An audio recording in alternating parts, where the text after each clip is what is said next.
Outlet पर होगा आपके सारे फिजिक्स के इंस्टीट्यूट मैथ्स का सफाया। बस अपने फोन से क्वेश्चन की फोटो खींचो, क्रॉप करो और तुरंत वीडियो सोल्यूशन पाओ। डाउनलोड कीजिए डाउटनेट ऐप अभी या फिर व्हाट्सएप कीजिए अपने डाउट्स 8 400 400 400 पर।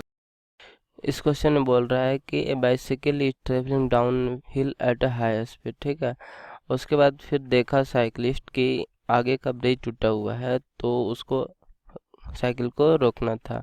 अब मैक्सिमम मैग्नीट्यूड बताना है ताकि पीछे का चक्का ना उठे। ठीक है, लेकिन मतलब अगर मैक्सिमम एक्सेलरेशन लगाएगा तो पीछे का चक्का उठना चाहता है, तो हम उस केस की बात करेंगे जब जस्ट उठने वाला हो। ठीक है, मतलब कि जो पीछे का जो व्हील है उस पर नॉर्मल फोर्स क्या होगा, ग्राउंड के इंक्लाइन के द्वारा 0।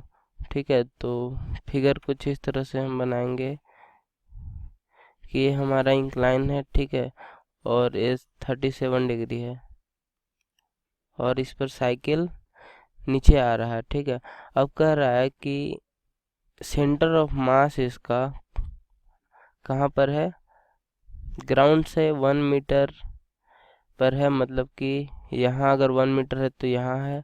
और बोल रहा है कि horizontally behind the axle of front wheel, मतलब कि अगर यहाँ पर अगर इसका फ्रंट व्हील है तो यहाँ से 1 मीटर पर है। ठीक है, 1 मीटर, और ये भी 1 मीटर।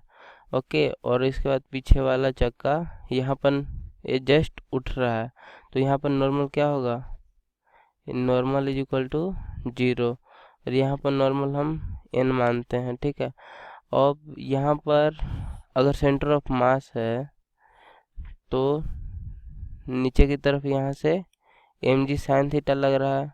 ठीक है, और यहाँ से नॉर्मल। ओके, और क्या फोर्स लग रहा है, इधर लग रहा है mg cos थीटा। ठीक है, और फ्रिक्शन लग रहा होगा यहाँ पर। अब इसका एक्सेलरेशन कम हो रहा है, इसका मतलब कि फ्रिक्शन किस तरफ लग रहा होगा, इस तरफ लग रहा होगा। ठीक है, तो अगर हम अब इक्वेशन लगाएं तो क्या होगा, वर्टिकल डायरेक्शन में n is equal to m g cos theta, ये हमारा पहला इक्वेशन है। दूसरा इक्वेशन क्या होगा कि फ्रिक्शन फोर्स मतलब F is equal F minus m g sine theta is equal to m a.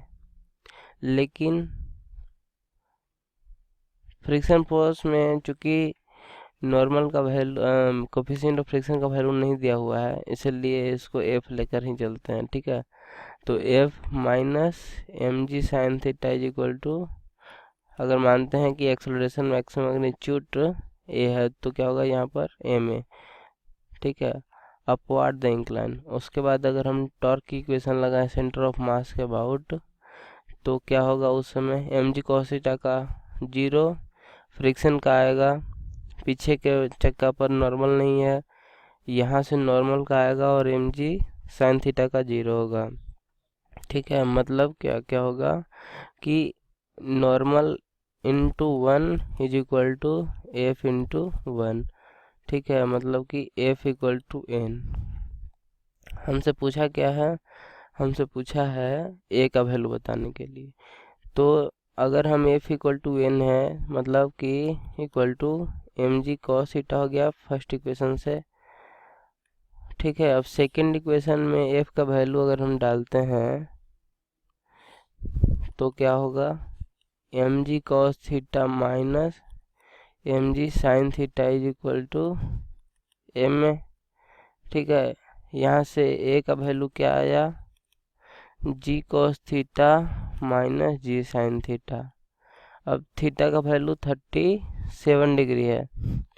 ठीक है, मतलब जी इंटू 4/5 माइनस जी इंटू 3/5, इसका मतलब जी बाई 5, मतलब 2 मीटर पर second square maximum magnitude of acceleration होगा। और यह इसका डायरेक्शन क्या होगा, upward the hill. Okay, thank you.